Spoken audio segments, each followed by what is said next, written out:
Hi guys, in today's video I'll talk about how Xingqiu works and what is the best way to build him. Now he is one of those characters that people always overly underestimate. Like, you can literally put him in any team and he can dish out a large amount of damage. He can also do decent amount of healing and good amount of damage mitigation. The combo potential with him is huge. So you can use him as a main DPS and a main healer, but he shines most in the role of main support.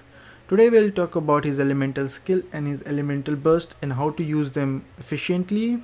We'll also talk about what weapons are best for him and what artifact you should build on him.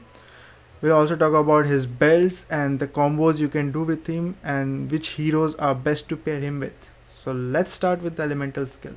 Now he starts his elemental skill by attacking the enemy right in front of him 2 times, dealing hydro damage, and then he creates maximum number of rain swords around him, which is 3 at constellation 0 and 4 at constellation 1. Now these swords remains even after swapping him out with another character and applies wet status on every enemy it touches. It also provides resistance to interruption, which means your normal and charge attacks are less likely to get interrupted when enemy attacks hits you. They also provide damage reduction each time one sword gets destroyed or the duration of the swords run out. Now you are also affected by a wet status, as you can see right above the health bar, but the wet status remains for only 0.3 seconds, so you don't have to worry about getting frozen. Now the best thing about him is that you don't have to worry about triggering any elemental reaction, because he applies the wet status 2 times. As you can see, the enemy is affected by electro status. Now he'll trigger an elemental reaction and apply a wet status on the enemy. Now you can use your main DPS carry hero to trigger an elemental reaction and do the maximum amount of damage that you wanted to do in the first place. This was only possible because he can apply wet status multiple times on the enemy consecutively. So the first element that the enemy was affected by is cancelled out by an elemental reaction and a new wet status is applied on the enemy. Now let's talk about damage mitigation. He does a percentage damage mitigation which scales towards the end game. As the higher the amount of damage, the more damage is reduced. The base damage reduction is 20% and you can add an additional 8% from a level 6 talent. From level 7, the talents are very costly, so level 6 is sufficient. An additional 13.3% can be added as 20% of your hydro damage bonus is converted into additional damage reduction. So having a maxed 5-star hydro damage percent artifact and Ascension 4 is helpful to achieve a total of 41.3% damage reduction. Now each sword provides a lingering effect of damage reduction. As you can see, I got multiple reduced hit from this ruin guard for like 1 second after the sword broke. So the damage reduction is not only on the single hit that actually destroys the sword, it's for a fixed short duration after the sword is destroyed. Now let's talk about healing. Once you unlock Zenshu's passive ability for healing, he can heal the current active character on the field by 6% of his own max HP. Now this healing occurs when a sword is destroyed or the duration of the rain sword expires. One thing to note is that even the elemental burst creates the same amount of rain swords around him, so you can't have the rain swords from his skill and his burst on at the same time. So you have to time this perfectly, so you have the rain swords of either the elemental skill up or from the elemental burst up at a single time, just to maximize the efficiency of these rain swords. So if you compare this to Barbara, like, there's no actual wastage of any healing. Also the cooldown is comparatively low from her, and there's also no constant wet status on you, so you won't be frozen most of the times you fight. Now let's talk about the elemental burst.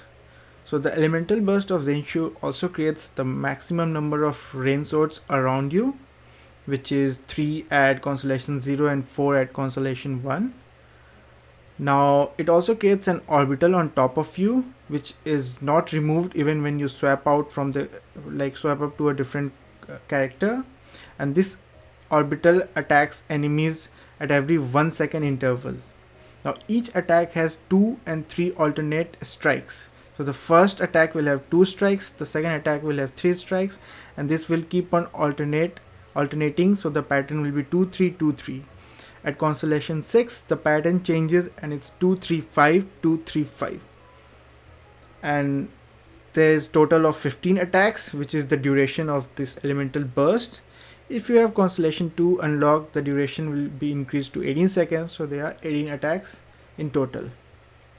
Now another thing to note is that these strikes are separate, so each attack has multiple strikes and all the strikes are separate, so it can easily trigger a reaction from the element which is already affecting the enemy, and also apply the wet status to the enemy, so that your main DPS carry can trigger further elemental reaction to do damage as you are building around your main carry. Another thing to notice is that the sword strikes from the orbitals are spawned in mid-air, so it tracks a single enemy and it flies in a straight line, which can be blocked by any terrain or obstacles. So you have to be like in a clear line of sight to do actual damage. Now let's calculate the damage from this burst. So at constellation 0, the pattern is 2 and 3, and if we calculate this pattern for 7 times, so there are total of 14 attacks. We are doing 14 because they are always like human response lag, so we are not taking into account all the 15 attacks. Now there are a total of 35 strikes, and at Ascension 4 and Talent level 9, the total amount of damage these strikes can do is 92.3%. So if you multiply these, the total damage you can do is 3230.5% damage. Yeah, this is correct. This is the amount of damage it does. And if you have constellation 6, which you most probably do not have, the total amount of damage you can do is 5076.5%. This is huge, guys. So if you can get constellation 6, please do, but don't spend money on this. If you have Primo saved, go for it. Now let's talk about what are the best builds for Xingqiu. As for level, I would say level 60 is okay, but 70 is recommended for the passive hydro damage bonus talent. As for weapons, I would say Sacrificial Sword is the best weapon for him because it provides energy recharge, and also it mitigates the only 2 drawbacks that Xingqiu has. First one being his elemental skill has a long cooldown of 21 seconds, and the second one is that his elemental burst needs 80 energy. Now what this weapon does is that it provides a certain chance to just negate the cooldown of his elemental skill, and having the elemental skill 2 times means having more uptime for the rain swords, and this is a good way of gaining energy for his elemental burst. Now some other weapons are Favonius and Skyrider swords, as they provide energy recharge. For constellation, I would say if you can go for constellation 1, go for it, otherwise 0 is fine.